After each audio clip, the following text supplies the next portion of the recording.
Hello guys, welcome back to the channel and welcome back to elite wrestling. तो guys आज भी हम AEW company के बहुत ही बड़े और बहुत सारे अपडेट्स के बारे में बात करने वाले हैं। और गाइज आज इस वीडियो के अंदर हम जानने वाले हैं कि कैसे एक ही दिन जॉन मॉक्सली ने 2 खतरनाक मैच लड़े हैं और वो भी कहां पर और उन मैचेस के रिजल्ट क्या है। जिसके साथ ही हम जानने वाले हैं कि इस वीक के डायनामाइट शो की व्यूअरशिप क्या रही। हम जानने वाले हैं कि टोनी स्टॉर्म का AEW कंपनी के साथ फ्यूचर क्या होने वाला है। और टोनी खान की रिंग ऑफ ऑनर कंपनी खरीदने के बाद रिंग ऑफ ऑनर कंपनी का पहला शो यानी कि सुपर कार्ड 2022 होने वाला है, जिसके बारे में भी हम इस वीडियो के अंदर बात करने वाले हैं। तो ये सभी न्यूज, रूमर और अपडेट जानने के लिए ये वीडियो एकदम आखिर तक देखना। और ऐसे ही AEW कंपनी से रिलेटेड हर एक न्यूज, रूमर और अपडेट और AEW कंपनी के हर एक शो का रिव्यू पाने के लिए हमारे चैनल को सब्सक्राइब करना मत भूलना। पर अब ज्यादा देर न लगाते हुए चलिए ये वीडियो शुरू करते हैं। और सबसे पहले बात करते हैं इस वीक के डायनामाइट शो के व्यूअरशिप की और जानते हैं कि इस वीक के डायनामाइट शो की व्यूअरशिप क्या रही। तो गाइज अगर आपने हमारे चैनल के ऊपर इस वीक के डायनामाइट शो का रिव्यू वीडियो देखा है तो आपको पता होगा कि इस वीक का डायनामाइट शो AEW कंपनी का एक रेगुलर डायनामाइट शो था। जिस डायनामाइट शो के ऊपर हमें बहुत ही बड़े मैच के साथ टोनी स्टॉर्म का AEW कंपनी का डेब्यू भी देखने को मिला है। लेकिन इस सब के बावजूद अगर यहाँ पर हम बात करें इस वीक के डायनामाइट शो की व्यूअरशिप की,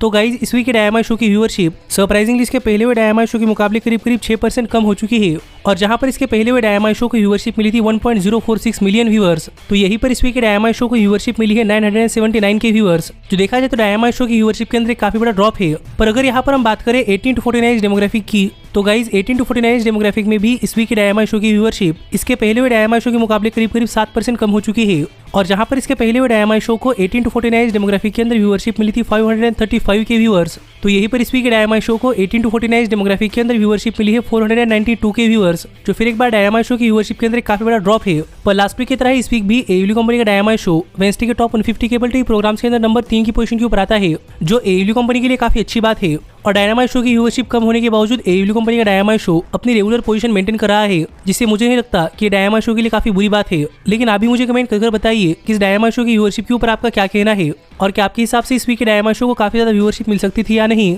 पर गाइज अब हम आगे बढ़ते हैं और बात करते हैं हमारे अगली अपडेट की और जानते हैं कि टोनी स्टॉर्म का AEW कंपनी के साथ फ्यूचर क्या है। तो गाइज अगर आपने हमारे चैनल के ऊपर इस वीक के डायनामाइट शो का रिव्यू वीडियो देखा है तो आपको पता होगा कि फाइनली इस वीक के डायनामाइट शो के ऊपर टोनी स्टॉर्म ने अपना AEW कंपनी का डेब्यू कर लिया है। जहां पर टोनी स्टॉर्म ने अपने डेब्यू मैच के अंदर ओवन हार्ट कप टूर्नामेंट का पहला मैच जीत लिया है। पर टोनी स्टॉर्म के AEW कंपनी का डेब्यू के बाद काफी सारे लोग जानना चाहते थे कि टोनी स्टॉर्म का AEW कंपनी के साथ फ्यूचर क्या होने वाला है। और इसी के ऊपर बात करते हुए हाल ही में AEW कंपनी ने अनाउंस कर दिया है कि AEW कंपनी ने टोनी स्टॉर्म को अपनी कंपनी के अंदर साइन कर लिया है और टोनी स्टॉर्म भी ऑल ईट हो चुकी है। जो देखा जाए तो टोनी स्टॉर्म के लिए काफी बड़ी अपॉर्चुनिटी है, क्योंकि WWE कंपनी है तो टोनी स्टॉर्म का करियर काफी अच्छा नहीं चला। इसलिए मुझे ऐसा लग रहा है कि अब AEW कंपनी है तो टोनी स्टॉर्म एक बहुत ही बड़ा सुपरस्टार बन सकती है, क्योंकि टोनी स्टॉर्म एक ऐसी सुपरस्टार है जिस सुपरस्टार के कारण कोई भी अपनी यूएस डिवीजन बिल्डअप कर सकता है। इसीलिए मैं टोनी स्टॉर्म का AEW कंपनी अंदर करियर देखने के लिए काफी एक्साइटेड हूँ। पर जहां तक बात है टोनी स्टॉर्म के कॉन्ट्रैक्ट की कि टोनी स्टॉर्म ने AEW कंपनी के साथ कितना लंबा कॉन्ट्रैक्ट साइन किया है या फिर टोनी स्टॉर्म को AEW कंपनी अंदर कितने पैसे मिल रहे हैं, तो गाइस इस पर कोई क्लियर रिपोर्ट नहीं आई कि टोनी स्टॉर्म को कितने पैसे मिल रहे हैं या फिर टोनी स्टॉर्म ने AEW कंपनी के साथ कितना लंबा कॉन्ट्रैक्ट साइन किया है। पर मेरे हिसाब से एक मल्टी ईयर डील है, यानी कि अब कुछ देर तक टोनी स्टॉर्म AEW कंपनी अंदर रहने वाली है, जिससे मैं तो काफी खुश हूँ। और आप भी मुझे कमेंट कर बताइए कि क्या आप टोनी स्टॉर्म को AEW कंपनी अंदर देखकर खुश है या नहीं। लेकिन गाइज अब हम आगे बढ़ते हैं और बात करते हैं हमारी अगली अपडेट की और जानते हैं कि टोनी खान की रिंग ऑफ ऑनर कंपनी खरीदने के बाद रिंग ऑफ ऑनर कंपनी का पहला शो कैसा होने वाला है। तो गाइज अगर आप रेगुलरली हमारे चैनल के ऊपर AEW कंपनी का एक न्यूज, रूमर और अपडेट फॉलो कर रहे हैं तो आपको पता होगा कि टोनी खान ने रिंग ऑफ ऑनर कंपनी खरीद ली है। और टोनी खान की रिंग ऑफ ऑनर कंपनी खरीदने के बाद हमें काफी जल्दी रिंग ऑफ ऑनर कंपनी का पहला शो देखने को मिलने वाला है, जो कि काफी दूर नहीं बल्कि कल ही है। और यहाँ पर इस शो का नाम है ring of honor super card. और इस शो के लिए भी टोनी खान ने काफी सारे मैचेस पहले से एडवर्टाइज कर दिए हैं और पिछले कुछ दिनों से रिंग ऑफ ऑनर कंपनी बंद थी, इसीलिए बेसिकली शो के किसी भी मैच के लिए कोई बैक स्टोरी नहीं है। और वैसे भी मुझे लगता है कि आप रिंग ऑफ ऑनर कंपनी किसी सुपरस्टार को नहीं जानते, इसलिए मैं यहाँ पर आपको किसी मैच की कोई बैक स्टोरी बताकर कंफ्यूज नहीं करने वाला। मैं यहाँ पर आपको directly ring of honor company के सुपर कार्ड का मैच कार्ड बताने वाला हूँ और आपको सिंपली ये बताऊंगा कि मुझे क्या लगता है कि इस मैच के अंदर कौन सा सुपरस्टार जीतेगा, जिससे कि आपके लिए चीजें कंफ्यूजिंग ना हो। और सबसे पहला मैच जो कि रिंग ऑफ ऑनर कंपनी के सुपर कार्ड 2022 के लिए कंफर्म हो चुका है वो है जे लीथल वर्सेस ली मोरियार्टी। और प्रॉब्ली आप ये दोनों रेसलर्स को जानते होंगे, क्योंकि ये दोनों रेसलर्स AEW कंपनी के रेसलर्स है और इनके बीच में मैच तो एक काफी बढ़िया मैच होगा ही। लेकिन जहां तक बात है इस मैच की विनर की, तो मुझे ऐसा लग रहा है कि जे लीथल मैच जीतने वाले हैं। पर अगला मैच जो इस शो के लिए कंफर्म हो चुका है वो है एलेक्स जेन वर्सेस स्वर्ज, जो कोई और नहीं बल्कि स्वर्ज स्टिटलैंड है, जिन्हें आप आइजा स्क्वाड के नाम से भी जानते हैं। और मैं इस मैच के बारे में ज्यादा बात नहीं करने वाला, पर जहां तक बात है इस मैच की विनर की, तो मुझे यहाँ पर ऐसा लग रहा है कि आइजा स्क्वाड मैच जीतने वाले हैं, यानी कि स्वर्ज स्टिटलैंड मैच जीतने वाले हैं। पर अगला मैच जो कि शो के लिए कंफर्म हो चुका है वो रिंग ऑफ ऑनर कंपनी की इंटीरियम विमेंस वर्ल्ड हेवीवेट चैंपियनशिप के लिए वीरो वर्सेस मर्सिडीज मार्टिनेज। और मैं फिर एक बार यहाँ पर इस मैच की बैक स्टोरी के बारे में बात नहीं करने वाला, लेकिन जहां तक बात है इस मैच की विनर की, तो गाइस मुझे यहाँ पर ऐसा लग रहा है कि पॉसिबली मर्सिडीज मार्टिनेज मैच जीतने वाली है और मर्सिडीज मार्टिनेज बनने वाली है रिंग ऑफ ऑनर कंपनी की इंटीरियम विमेंस वर्ल्ड हेवीवेट चैंपियन। पर जो अगला मैच जो कि शो के लिए कंफर्म हो चुका है वो रिंग ऑफ ऑनर कंपनी के प्योर चैंपियनशिप के लिए Josh Woods versus Wheeler Yuta. और फिर एक बार यहाँ पर मैं इस मैच के बैक स्टोरी के बारे में बात नहीं करने वाला, लेकिन जहां तक बात है इस मैच की, तो मुझे लगता है कि ये मैच एक काफी बढ़िया मैच होगा और मुझे लग रहा है कि पॉसिबली व्हीलर यूथा ये मैच जीतने वाले हैं और पॉसिबली व्हीलर यूथा बन जाएंगे आरओएच प्योर चैंपियन। पर अगला मैच जो इस शो के लिए कंफर्म हो चुका है वो रिंग ऑफ ऑनर कंपनी के वर्ल्ड टैग टीम चैंपियनशिप्स के लिए टैग टीम चैंपियंस ब्रिस्कोस और चैलेंजर्स एफटीआर के बीच में। और मुझे लगता है कि आपको इन दोनों टीम्स की बैक स्टोरी पता है, क्योंकि एफटीआर हर एक प्रमोशन के अंदर जाकर वर्ल्ड टैग टीम चैंपियन बनना चाहती थी, पर अब तक FTR ring of honor company की वर्ल्ड टैग टीम चैंपियंस नहीं बनी। इसलिए हमें ये match ring of honor company की सुपर कार्ड 2022 के अंदर देखने को मिलने वाला है, जहां पर मेरे हिसाब से ये मैच एक बहुत ही बढ़िया मैच होगा। लेकिन जहां तक बात है इस मैच की विनर की, तो गाइस पता नहीं क्यों, लेकिन मुझे यहाँ पर ऐसा लग रहा है कि पॉसिबली एफटीआर ये मैच जीतने वाली है और एफटीआर बन जाएंगे रिंग ऑफ ऑनर कंपनी के नए वर्ल्ड टैग टीम चैंपियंस। पर जो अगला और आखिरी मैच जो कि रिंग ऑफ ऑनर कंपनी की सुपर कार्ड 2022 के लिए कंफर्म हो चुका है वो है रिंग ऑफ ऑनर कंपनी के दो वर्ल्ड चैंपियनशिप के लिए यूनिफिकेशन मैच, जहां पर मैं पहली ring of honor world heavyweight champion यानी कि बैंडिटो, दूसरे ring of honor world heavyweight champion यानी कि जोनाथन ग्रेसम को फेस करते हुए दिखाई देने वाले हैं। और अगर यहाँ पर हम बात करें इस मैच की, तो मेरे हिसाब से ये मैच एक बहुत ही बढ़िया मैच होगा। लेकिन जहां तक बात है इस मैच की विनर की, तो मैं चाहता हूँ कि बैंडिटो ये मैच जीते, पर मेरे हिसाब से जोनाथन ग्रेसम ये मैच जीतने वाले हैं और जोनाथन ग्रेसम बन जाएंगे रिंग ऑफ ऑनर कंपनी के अनडिस्प्यूटेड वर्ल्ड हेवीवेट चैंपियन।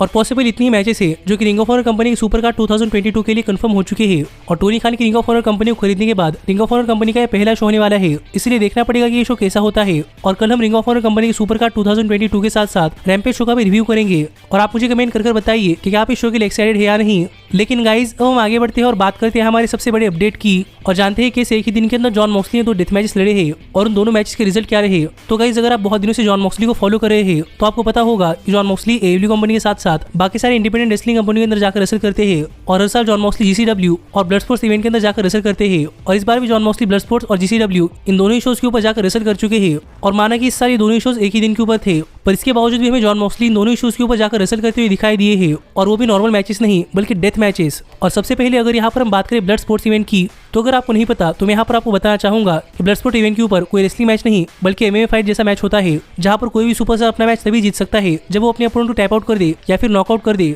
और ब्लड स्पोर्ट इवेंट के ऊपर जॉन मॉक्सली मैच किसी और के खिलाफ नहीं बल्कि फॉर्मर डब्ल्यूडब्ल्यूई सुपरस्टार यानी कि ओनी लॉर्कन के खिलाफ था। और गाइज मैंने ये मैच देखा है और सच में ये मैच एक बहुत ही बढ़िया मैच था, जहां पर हमें इन दोनों ही सुपरस्टार की तरफ से इस मैच के अंदर काफी खतरनाक स्ट्राइकिंग देखने को मिली है और देखने में बिल्कुल ऐसा ही लग रहा था कि ये कोई स्ट्रीट फाइट शुरू है और यहाँ पर दोनों ही सुपरस्टार एक दूसरे को मार डालने के लिए रेडी है। और एक बहुत ही बढ़िया मैच के बाद अगर यहाँ पर हम बात करें इस मैच की विनर की, तो फाइनली जॉन मॉक्सली ने नॉकआउट के सारे मैच जीत लिया है, जो मैच एक बहुत ही बढ़िया मैच था। लेकिन कहना पड़ेगा कि ओनी लॉर्कन ने भी जॉन मॉक्सली को काफी तगड़ी टक्कर दी है। लेकिन जो दूसरा शो जो कि हमें इसी दिन के ऊपर देखने को मिला है वो कोई और नहीं बल्कि जीसीडब्ल्यू का स्प्रिंग ब्रेक था, जहां पर हमें जॉन मॉक्सली फिर एक बार अपनी जीसीडब्ल्यू वर्ल्ड हेवीवेट चैंपियनशिप एक डेथ मैच के अंदर डिफेंड करते हुए दिखाई दिए। और यहाँ पर मॉक्सली अपनी जीसीडब्ल्यू वर्ल्ड हेवीवेट चैंपियनशिप किसी और के खिलाफ नहीं बल्कि एजे ग्रे के अगेंस्ट डिफेंड करते हुए दिखाई दिए, जो मैच फिर एक बार एक बहुत ही बढ़िया मैच था। और मैंने आपसे कहा कि ब्लड स्पोर्ट के अंदर हुआ जॉन मॉक्सली और ओनी लॉर्कन का मैच बहुत ही बढ़िया मैच था, पर जॉन मॉक्सली और एजे ग्रे के बीच का ये मैच उस मैच से भी बहुत ही बढ़िया मैच था, जहां पर हमें इस मैच के अंदर हर बार की तरह काफी खतरनाक मूव्स देखने को मिले हैं। लेकिन इस सब के बावजूद अगर यहाँ पर हम बात करें इस मैच की विनर की, तो फिर एक बार जॉन मॉक्सली ने इस मैच के अंदर एजे ग्रे को हराकर अपनी GCW world heavyweight championship retain कर ली है और जॉन मॉक्सली स्टिल है GCW world heavyweight champion.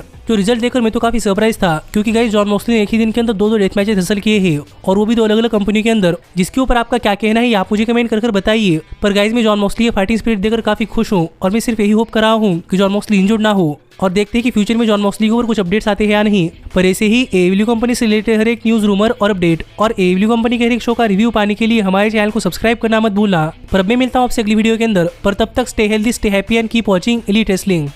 Hey, did you like that video? Click the screen for more. And where do you think you're going? Check out our official merchandise page and to support the entire cast. And thanks so much for being the elite. The elite, the elite. What, Nick, you're not going to sing it all with me this time?